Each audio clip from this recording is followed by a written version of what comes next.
What do you think about how women dress? I mean, that's something that's long intrigued me, which you briefly mentioned just then. That women are being told you can dress as you like. That, you know, and I'm not for 1 second saying that women who dress in a sexually provocative way gives men license to rape them. Of course, that's understood.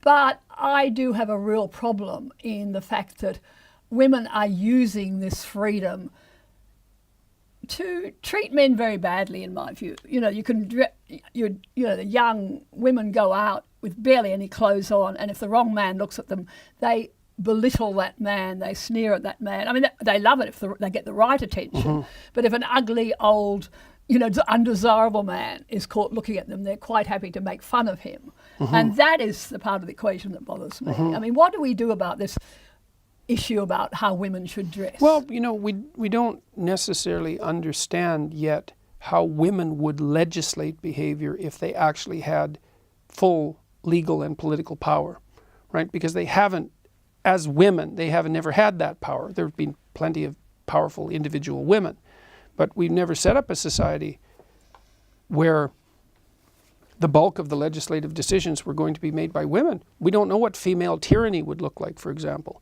Maybe there'd be unbelievable regulation of male sexual behavior. I think we see female tyranny now. You think you see it starting? No question. Yeah, but I don't think we've seen the full manifestation of it yet. Well, I think we're doing pretty well. I mean, the suffragettes in the 19th century had a slogan, "Votes for women, chastity for men." And I would argue they would be celebrating in the streets if they saw what is happening here in terms of the constraints on any expression of male sexuality. Yeah, well, I think you put your finger on part of it, is that it's in some sense, and I'm speaking in generalizations here, but it could be a pronounced female proclivity to legislate against unwanted sexual attention to legislate against unwanted sexual attention. Wanted sexual attention's fine, but the unwanted sexual attention should not be permitted.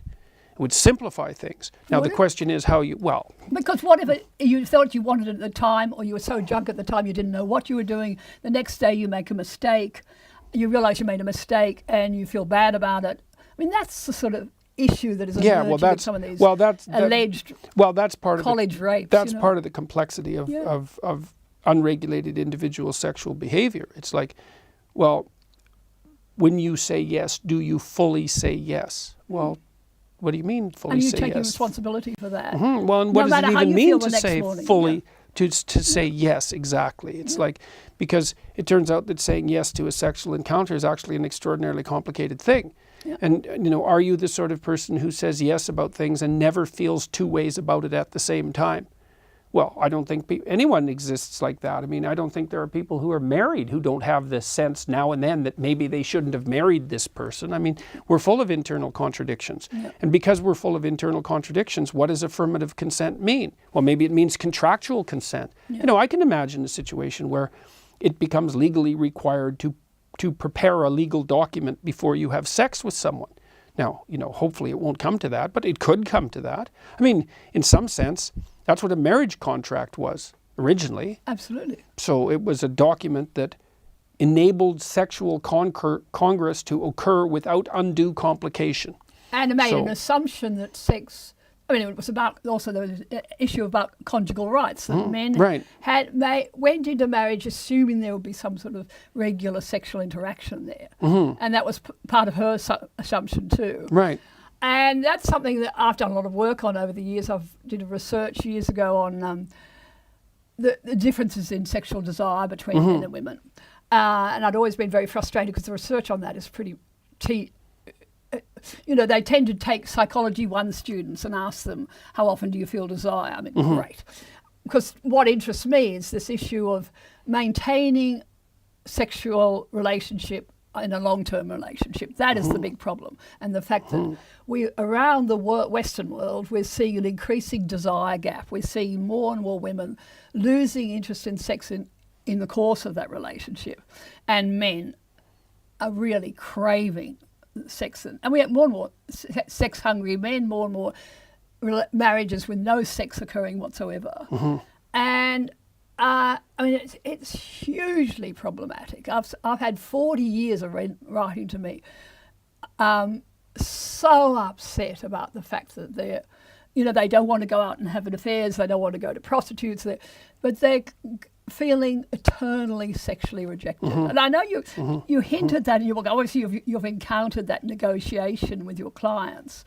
But I'll tell you where it came out in one of your videos. You talk about pornography, and you say, this is not an ideal outlet for young men. It'd be better if they went out and found a relationship. And it's no substitute for a relationship. But the assumption there is if they find the right woman, they'll have a sexual relationship. That is simply not true in our society now.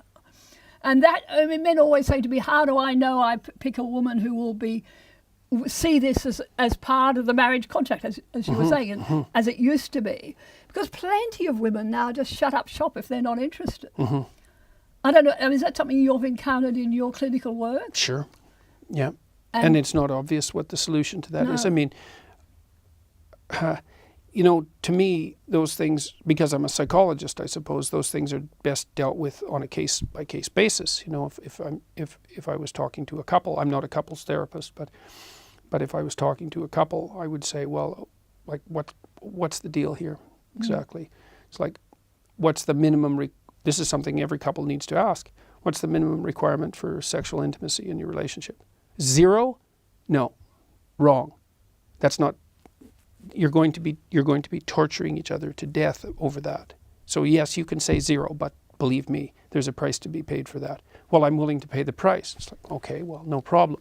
Say, well, what's the minimal requirement? My sense with couples is that if they're not intimate, something approximating 1 to 2 times a week at a bare minimum, with an accompanying 90 minutes of conversation about their ongoing marital relationship, like their life, that they drift apart and then they start to go to war with one another. And then they develop stress-related illnesses and get old fast and bitter.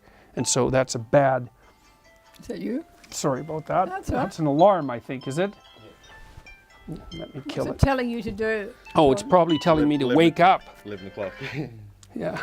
Wake up, Jordan. Wake up, yeah, that's for sure. So, yeah, well, and, partly you have social norms so that those sorts of negotiations are not necessary. Yeah. Because people just can't handle the negotiations.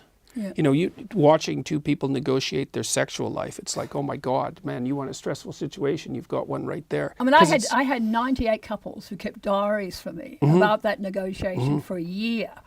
And it was just amazing stuff.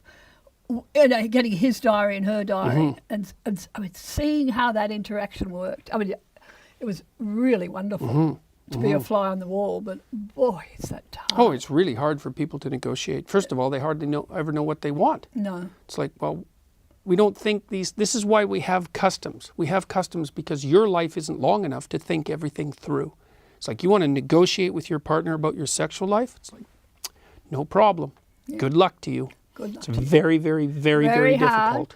And even to talk about that publicly, you get shouted down. I had when I was writing about this, I had demonstrators at a university, the women's studies kids getting out there saying, you mustn't talk about this idea that there is some sort of sexual obligation in a marriage.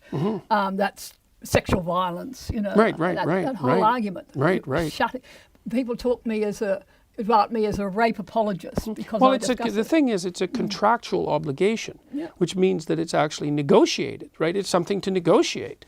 And you think, well, no, I can say no whenever. It's like, well, actually, there's all sorts of things that you have to do in a relationship that's continuing that are contractual. And part of that means that you sacrifice your ability to say no arbitrarily. Now, you could say, well, yes, and well, I know, right, just having said that's instantaneously contentious. It's like, well, you have to live with this person. We can't have these conversations. We're too damn immature. What's the marriage for? What's it for? Exactly. Virtually no one is tough enough to have a conversation like that. Yeah. They're just not brutal enough to fight it out. And so I've had those conversations with people many, many times. Very, very difficult conversations where you get to the bottom of things. It's like, But like 19-year-old women possessed by the demons of far-left feminism, you can have a conversation with them? I don't think so. And certainly not with their idiot professors. They've already decided what the rules are going to be because they don't have to apply them to anyone's actual life. And with the huge numbers of marriage counsellors and relationship counsellors who are predominantly women, when these couples go along to see them to discuss this sort of issue, they end up talking about housework because the woman will be asked, well, what does he need to do to get more sex? And she will say, well, I wish he would do this and this and this and this, and that's what they end up talking about. It's also an outright lie.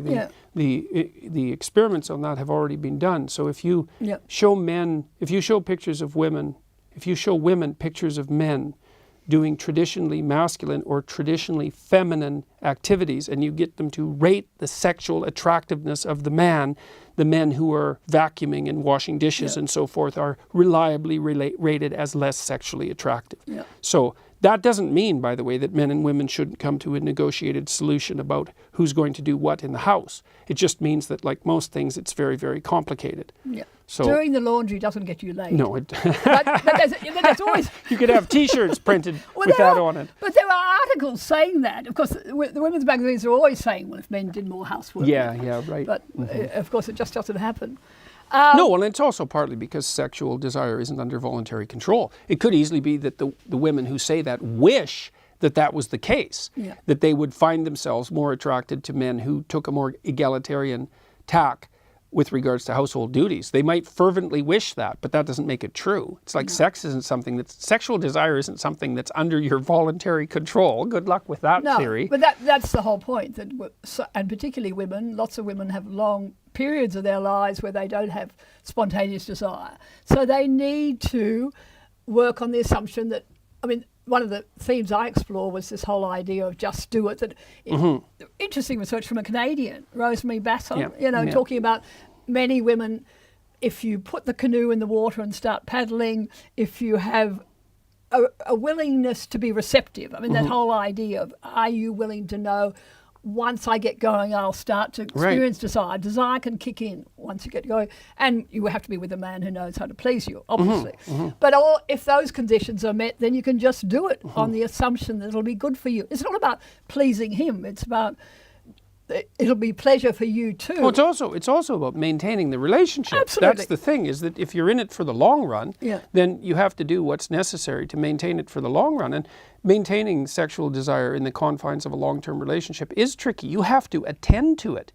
When you're young and everything is novel, let's say, it leaps on you, sexual desire. But as you get older, you have to consciously make a space for it and prepare for it and make an art of it, let's say. And that's a very complicated and difficult thing to do. So and there are women who do that very, who work to get their head in the right place, and they understand the importance for the relationship, and they also understand the importance for making that man feel good, showing that they appreciate him, making him feel masculine.